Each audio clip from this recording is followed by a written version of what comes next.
You're still watching Daybreak. We're live here in Abuja. Now time to look at what the papers is saying. And we have Constance here this morning. Constance. Yeah, good morning. And to look at the headlines with us this morning, we have Chuks Akunna. He is the Executive Director of Authority newspaper. Thanks for joining us.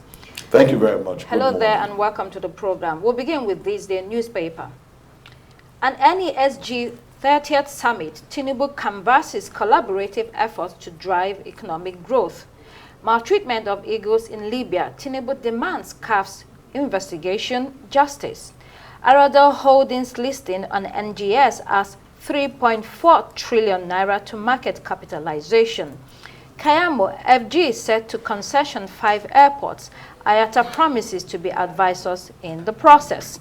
The authorities or the airports involved are Nnamdi Azikiwe, Abuja, Lagos Airport, Kano, Enugu, and Port Harcourt. The minister said the level of decay of infrastructure calls for urgent action, hence this decision.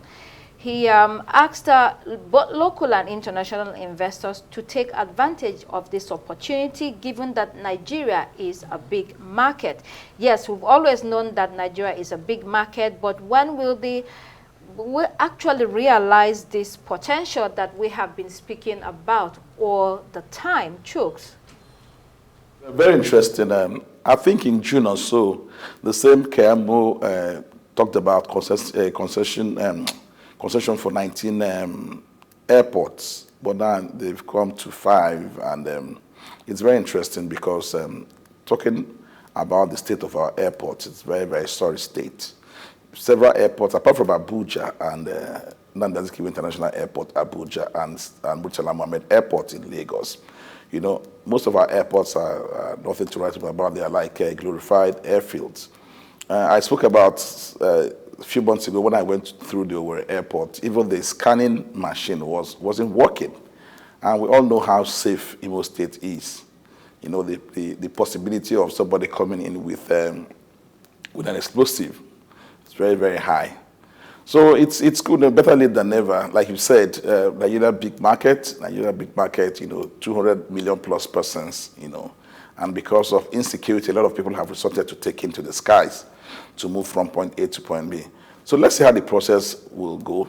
And it's good that ITA is talking about helping to drive the process, because it's also very, very important not to end up selling these airports to persons, privileged persons in Nigeria, but to experts who will deliver. That's a very good point, Chuks, to experts and not just anybody. And Minister Kayamo has grand ambitions.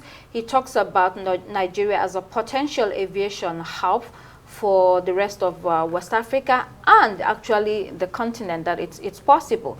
Well, some people believe it's possible, but it will require a lot of will apart from the vision. And you cannot realize this under one government, so it has to be consistent and there has to be continuity in order to get that there, indeed. Yeah. Now, that consistency and continuity is what I will hinge my comment on. For example, the minister said that the level of infrastructure decay within the aviation industry calls for urgent action, stating that going by geographical location, Nigeria is the aviation hub and all that and all that. Now the point is, how did we get to this point? How were things managed to the point over the years with the leaderships we've had that there was or have been and still are infrastructural decay? It speaks volume to the way we handle things here in Nigeria. You talk about maintenance culture, is almost not there, is almost not available. Good that they're trying to do this. But like Chuk said, let it not be like when the question of, was it electricity? That cronies, it was given to cronies and they're not able to perform and all that. But to make sure that the process is done well and seen to be done well, given to people who can handle it. Right. That's the major issue here. And to add to your point, indeed, it's not only about maintenance culture. Some of the airports are not viable, so they do not have the funds to run them properly. That's one of the problems. Let's look at Daily Trust.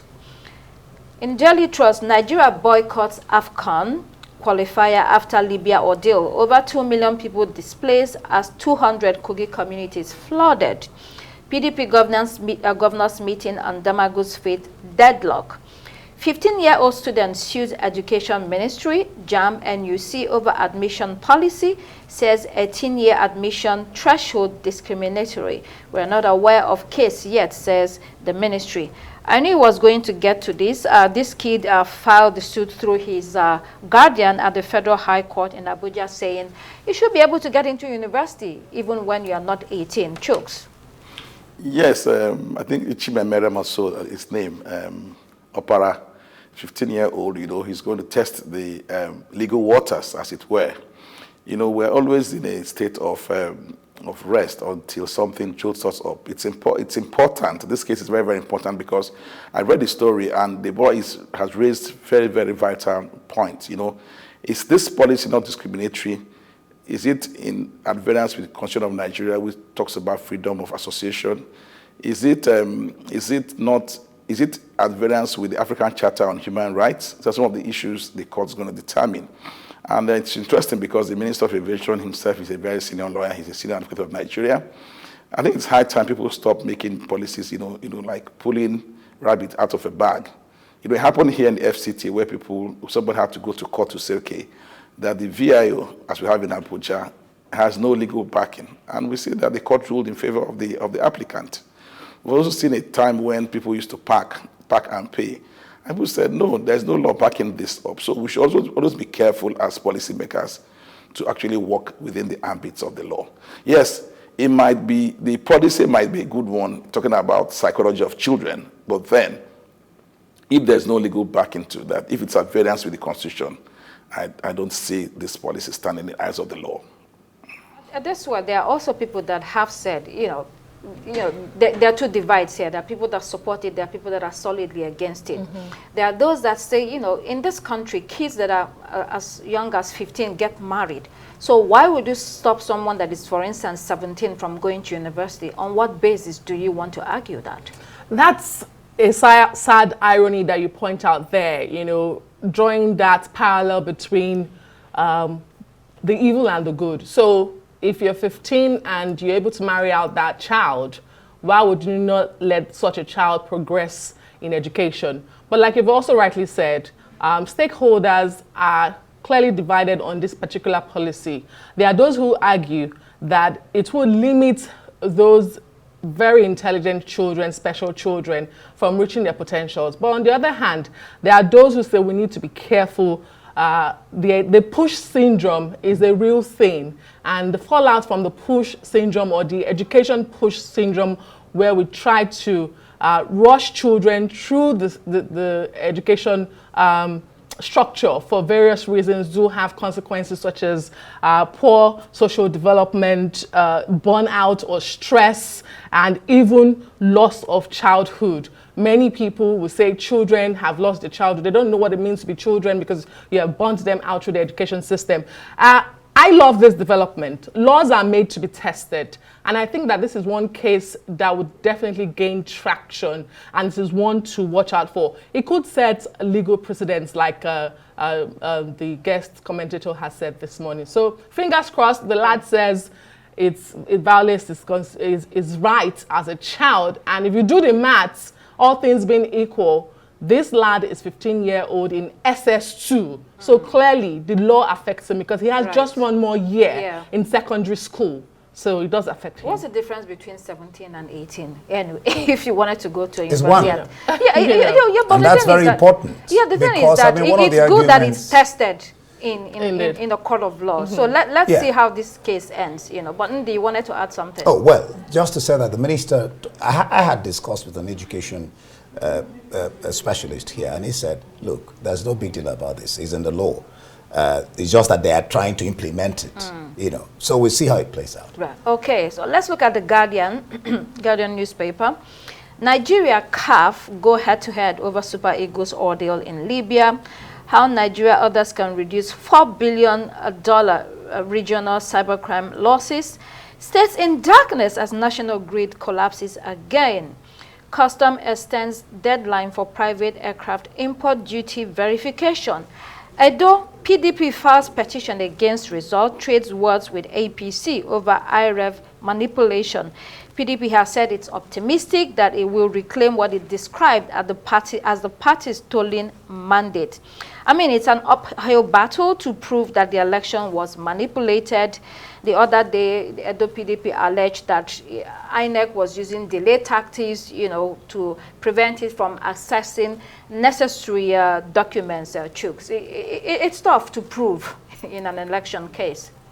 Yeah, it's very tough because, in name, INEC is independent, but we all know that there's no independence with INEC. INEC usually is the extension of the government in power, and that's the truth. In cases where litigants have been able to upturn elections in Nigeria, it's because the government in power decided to look the other way. But I tell you the truth, if the government in power is interested in any state, INEC usually is in cahoots with the party that the government is in bed with in such states. It happened severally. Apart from people like Jonathan, Goodluck Jonathan, who under his watch, several elections, I think 2 or 3 elections were held, obstacle elections were held, and the opposition won in those parties.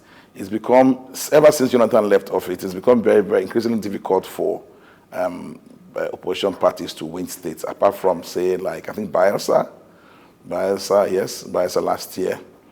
Well, it's very interesting because INEC has to prove its independence. People don't trust INEC. Some people actually humorously call INEC TINEC.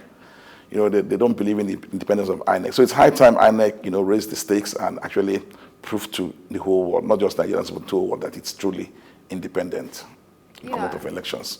In the end, when they say go to court, you now know what it means. It's time consuming, it's very expensive. You're literally wrapped up in that judicial case for quite a while. I mean, I was in a car driving back home yesterday. And if you remember the story of the kidnapper, or Dume or something, I can't remember his name now. I listened to the news and they were talking about the case and I said, what? The case is still on? Well, an advocacy group, is saying that PDP, through its actions or inactions, lost the people even before the election. And they're saying that if the case of PDP is based on the IREV, then they have nothing to talk about. So again, we'll see how that plays out in court based on where PDP is coming from. The legal principle of burden of proof is no joke. And for me, the operating word there is burden. The burden of proof is on the PDP who is alleging, and he who alleges must prove. We've seen this time and time again. We know how this journey usually goes. Like you said, it's expensive, it is torturous. You're just wrapped up with everything. In this case, the candidate of the PDP is a lawyer, a big one at that. So there should be some fireworks. Watch out for that. But again, it is not unusual to see elections upturned at the state level or at the local level. What we've not seen in Nigeria, and I think I'm very right here, is a presidential election that has been upturned. But we've seen elections upturned at the state level, including in Edo State, where Governor Adams Oshiomhole also fought a legal battle after an election to become the governor of the state. So nothing is impossible. Like Chuk said, INEC has a point to prove again after an election cycle to Nigerians that it is truly independent and it can be fair to deliver credible elections. But we have seen, people make claims and accusations about being unable to, lay their hands on the materials they need to even prove the case they have in court. Okay, let's see how that goes. The Punch newspaper. PDP factional chairman clash as governors fail to resolve crisis.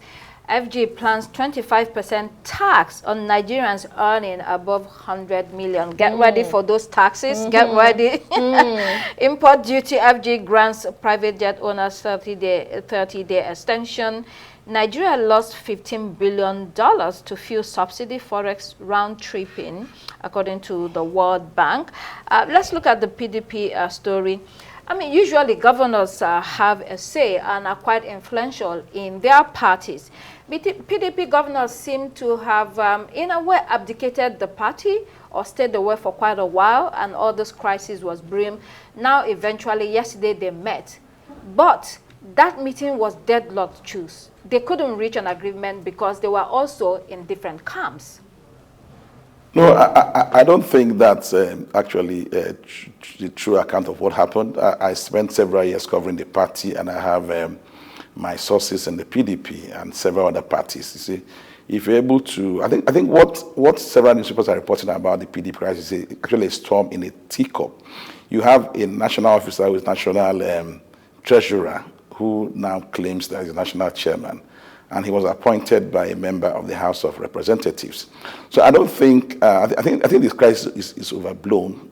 I mean, you have, its succession plans are very, very clear. You have ways of changing party leadership.